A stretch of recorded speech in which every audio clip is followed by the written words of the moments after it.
Welcome back, Victoria. Thanks. So, before we kind of get dived in, I want to talk a little bit about our last session and some of the struggles that you were talking about. Those struggles that we discussed, how has that been going since then? Has there been any changes regarding like your time management Not a lot, but I'm trying to put stuff in my phone so I can like remember where I need to be. I did end up getting to McCambridge so I could do my assessment for drug court, so that's done. But yeah, kind of, it hasn't been too long. It's kind of same old, busy with 6 kids. Yeah. So last time, I always ask, on a scale of 1 to 10 where you're at, and I know last time you were struggling, you were around a 5. Today, since our last session, how are you feeling today with a 1 to 10, 10 being great, 1 being, I don't even want to be Let's here. say like a 7. Like, Okay. I have a lot of other shit I could be doing, but like, I know I have to do this and it's important. So. Right. So you're at a 7. What can you do to get to a 9? I don't know yet. Okay. That's Maybe okay. You can help me with that. Absolutely. Yeah. That's what we're here for today. All right, so thinking about that, let's kind of come up with a plan. Okay.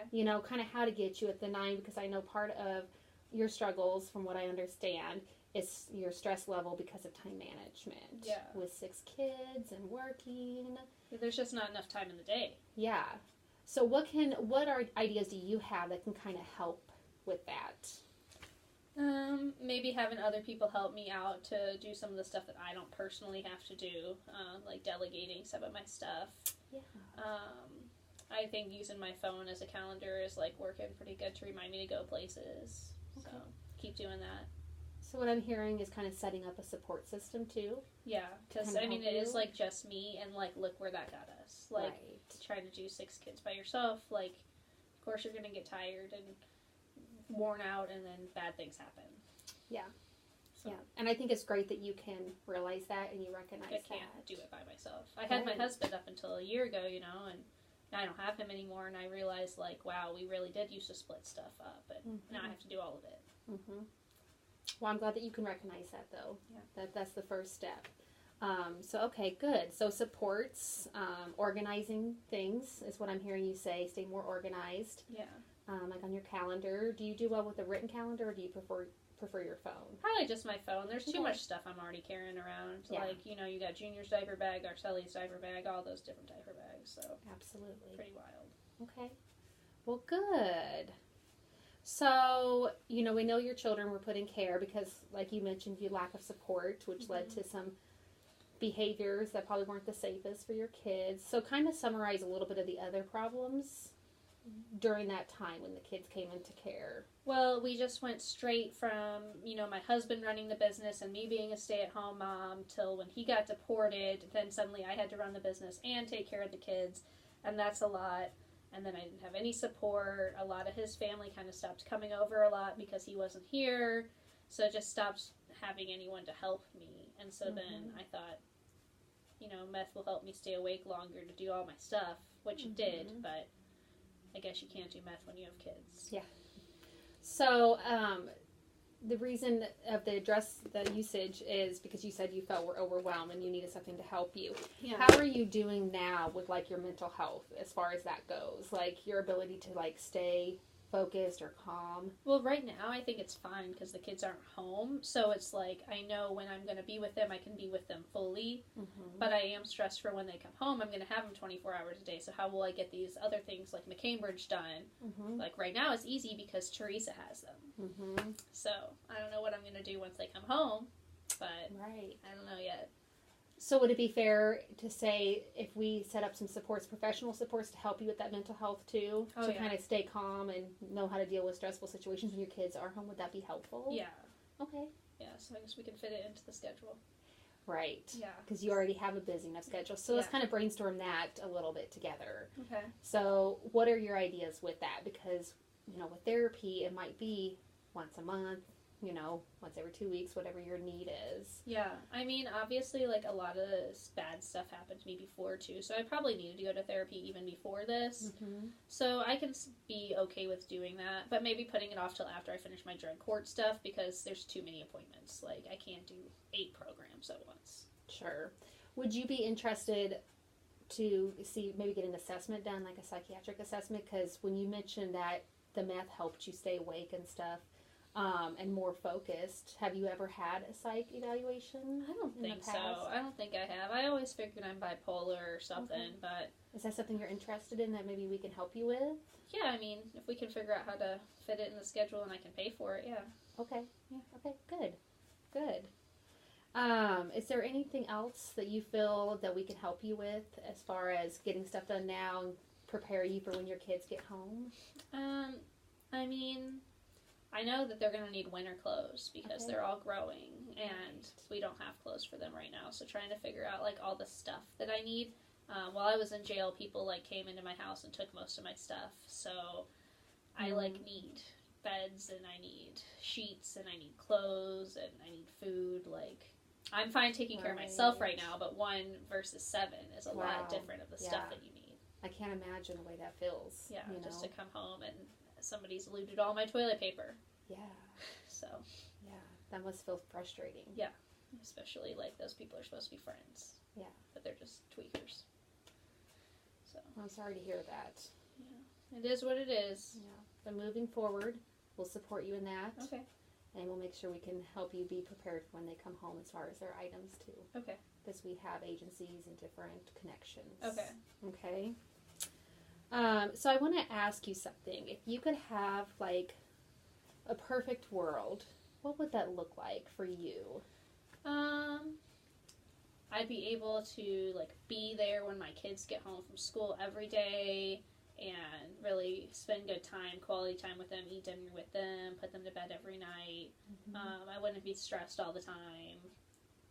We'd have enough money to, like, get everything that we need, maybe a little bit extra sometimes, so that'd be perfect. Yeah. So what I'm hearing you say is you want time with your kids where you're not stressed. Yeah. And you're able to give them that time. Be financially stable.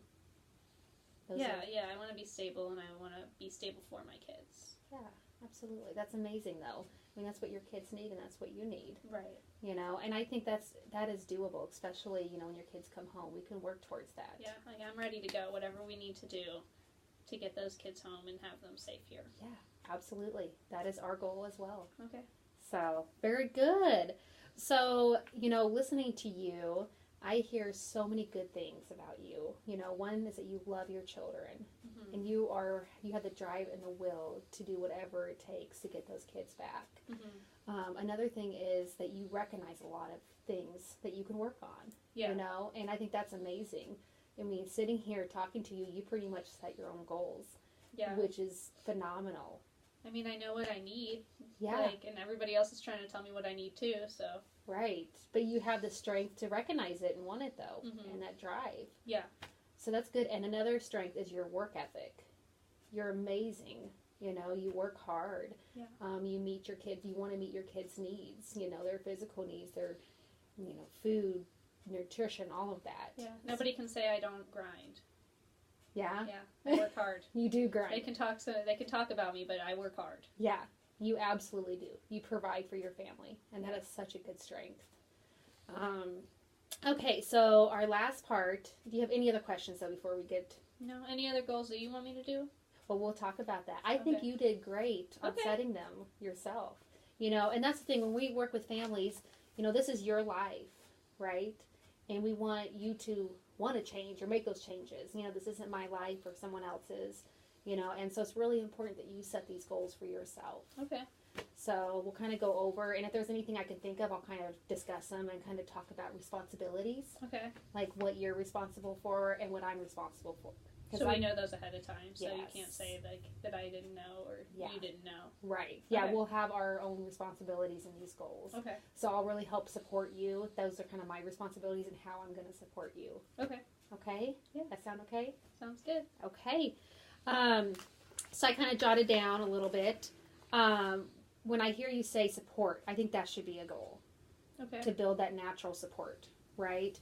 Because that's kind of what led into the kids getting removed, is you didn't have... 24/7, I was in charge of their care all the time. Yeah, and support not only for your kids, but for you. Yeah. You know, you need that support, that emotional support. Would Right. that be Yeah, I fair mean, to there's say? days I don't talk to a grown-up. Yeah. So. That must be hard. Yeah. I mean, the oldest one is 8 years old, so that's what Yeah. I'm working with. Yeah.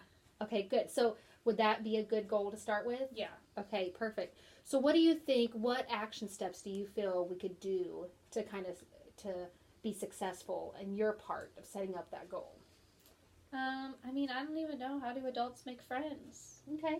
Like, I mean, most of my friends are the friends who looted my house while I was in jail, so, like, they're still tweaking, and, like, I'm trying to not use, so, I mean, I have, you know, my mom, like, she's a good support, Mhm. she's taking care of the kids right now, Mm-hmm.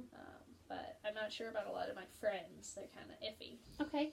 So supports don't necessarily have to be like best friends or anything like that. People are always really surprised when we talk about supports. It could be someone from church. It could be your mom. It could be one of your kids' friends' moms.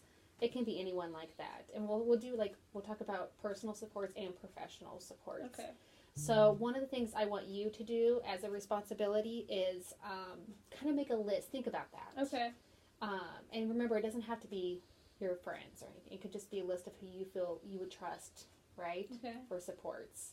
It could be a little list. It could be 2 to 3 people. It could be 10. And we'll kind of talk about that. Okay. So that would be one action step for you to do, Okay. is to make that list. Would that be okay? Yeah, I can make a list. Okay, perfect.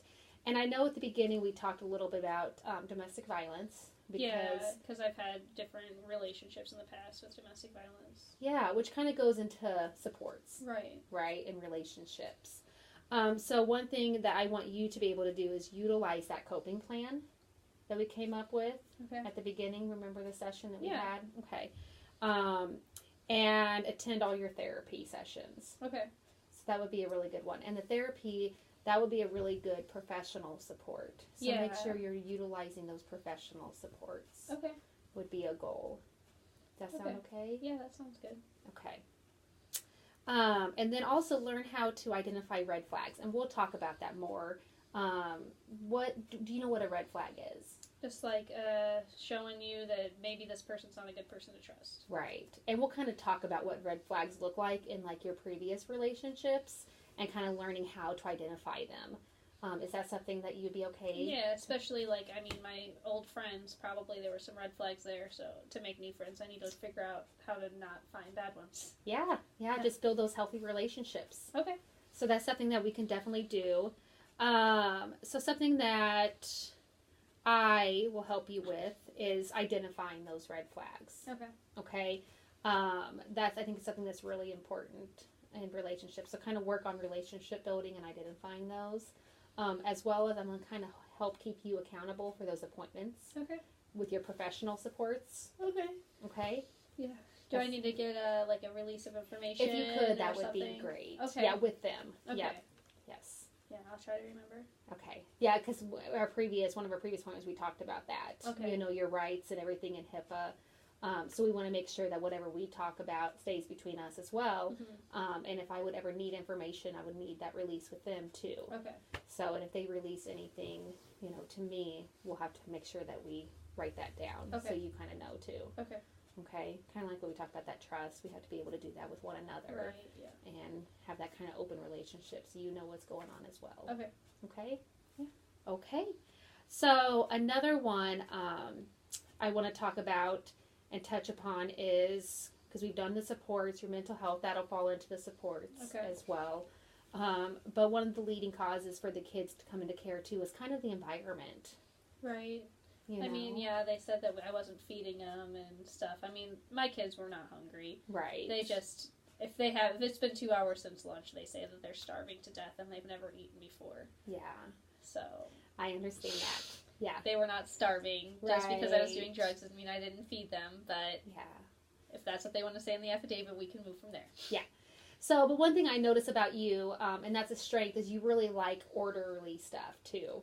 And you've mentioned in the past that it helps you keep more of an open mind and more productive. So something I want to help you with before the kids come home is like how to do that at home. Okay. You know, how to keep your house orderly as far as like kids make messes. Right. All the time. Oh my God, they're atrocious. Look around here. Yeah. So I want to be able to help you kind of organize that a little bit and kind of keep things safe because you have a lot of kids. You have a lot of little ones. Yeah. You know, and they like to get into stuff and things like that. And I know it's one of you and 6 of them. So would you be open to